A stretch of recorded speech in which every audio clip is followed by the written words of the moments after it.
know she's happy. You know, shivering timber.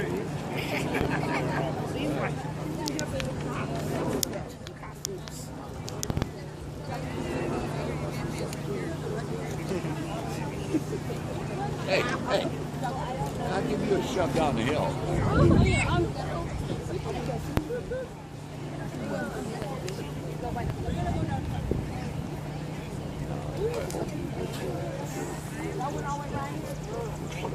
Bam!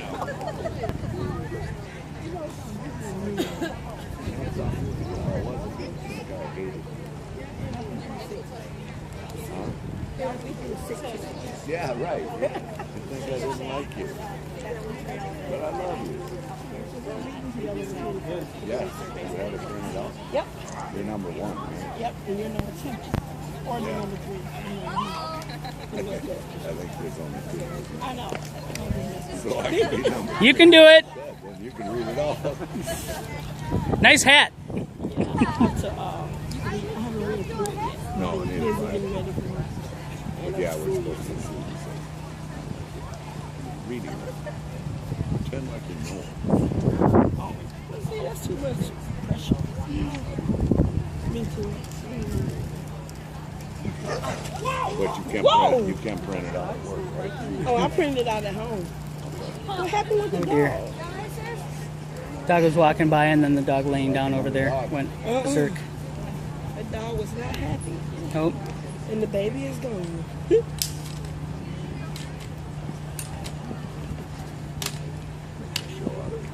Yep.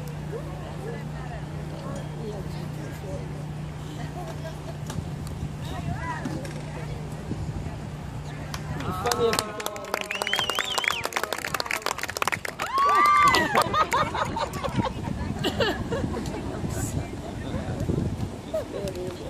go enjoying this. Isn't it amazing? She like,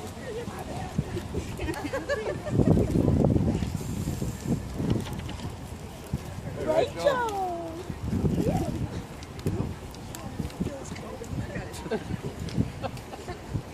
Dance it. You finished doing everything. How you like it, Minnesota? So close.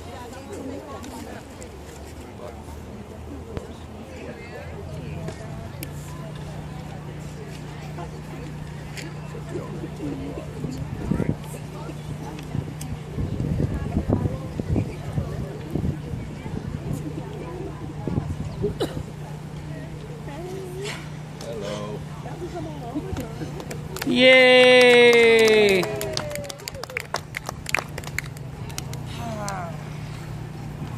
I love this spot. The trees, the quiet, the smell of the brewery wafting in the breeze.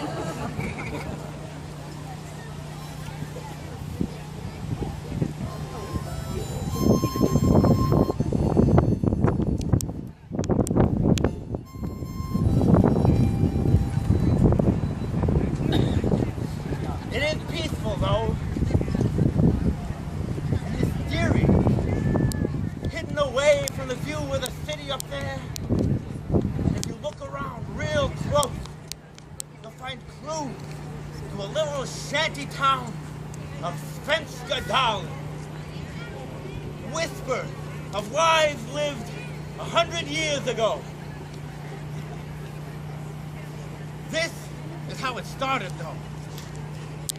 Forest and water. This was Dakota territory since who knows how long.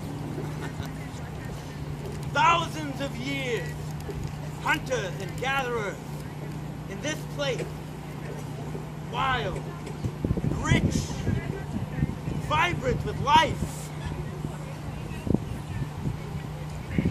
Then, no wonder that the trappers and traders from Europe found this a welcome haven, shaded and cool in the summer, and sheltered from the wind and snows of a Minnesota winter. A soldier from Fort Snelling by the name of Edward Phelan was the first to purchase property down here. Then, 1851, the U.S. government signed the treaties of Travis de Sioux and Mendota, all but forcing the Dakota people off of their land and paying them the staggering sum of about 7 cents an acre.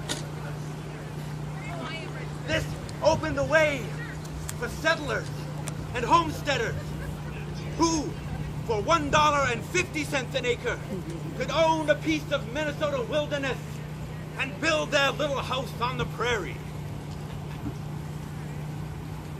With the settlers came industry and railroad, and of course, the poor immigrant laborers, many of whom came from Sweden with little more than the clothes on their backs and found refuge here in a little place they came to know as Svenska Dalen, referred to by their neighbors as Swede Hollow. Here, they found countrymen who shared their language and their culture and their aspirations. Here, they not only built houses, they made them into homes and families and a community.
Opportunity, hungry for education, a livelihood, hungry for freedom.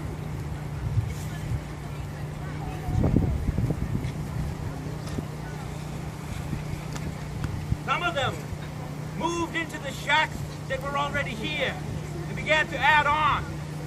Some built new. Lumber was plentiful. So was the junk that was cast off from the homes and industries above, some of which was thrown down practically on their heads.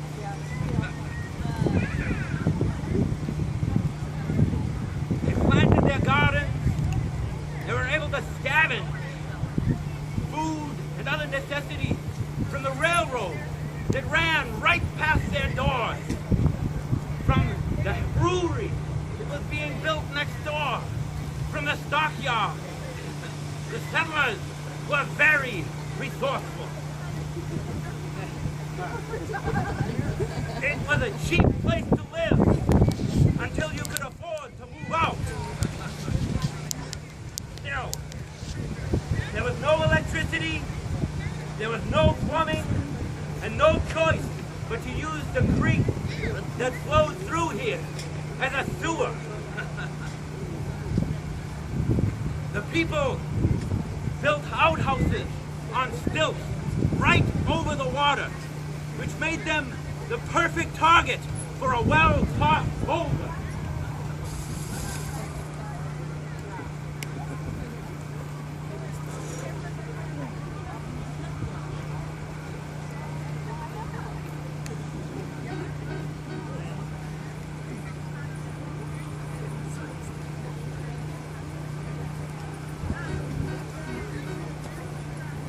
And there were the children of Svenska Dahlin, who didn't have these technical difficulty problems.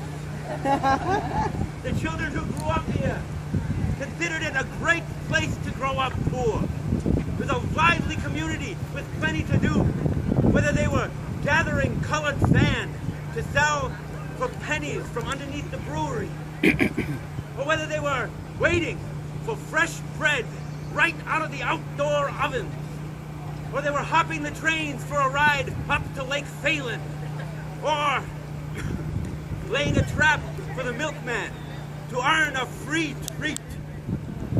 This was a great place to make some mischief. It's a hard knock life for us. It's a hard knock life for us. Instead of cheating, we get sick. Instead of kissing, we get kicked. It's a hard knock life. There are no folks who speak of soul. It's a hard knock road. We hope that it will get better. As it bellies, better. It's a hard knock life. Don't it feel like the wind is always howling? Don't it feel like there's never end? Once a day, you want to go to It's easier than putting up a fight.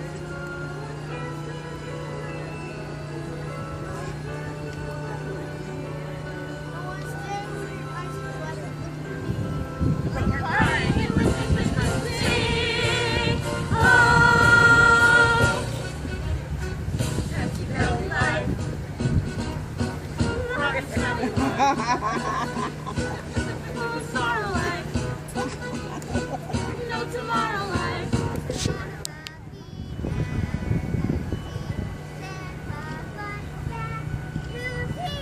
Everybody wears a crown. In a shanty town.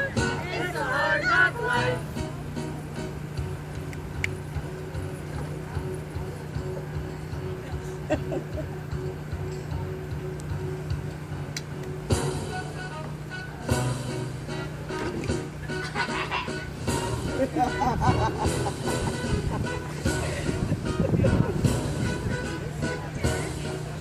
Hard knock life for us.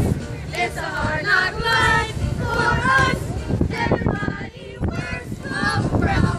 When you're in a shanty town, it's a hard knock life. A hard knock life. It's the hard knock life.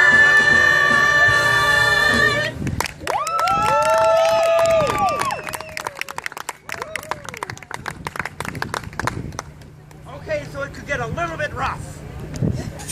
But still, wave after wave of immigrants came to call Svenska Dahlin their home. First, it was the Swedish, and then the Irish, and the Italians, and then finally the poor immigrant laborers from Mexico, mixed together and lived and worked and sometimes fought and built this a community. Some went on to own their own farm. Some got better jobs in the city. And some even started their own businesses that you can still see up on the streets today. But sanitation was a persistent problem, especially once the city diverted this creek underground in 1937. Finally, in 1956, the problem became overwhelming. The city had to declare the settlement a public health hazard.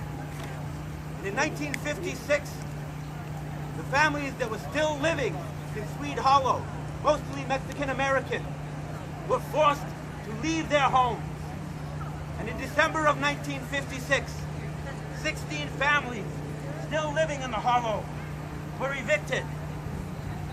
And the last of the dwellings were burned to the ground.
For over 100 years, these shabby little dwellings consumed the forest to embrace the poorest of those who came seeking freedom and opportunity. The friends and neighbors and the love and families that they made there launched many an American dream.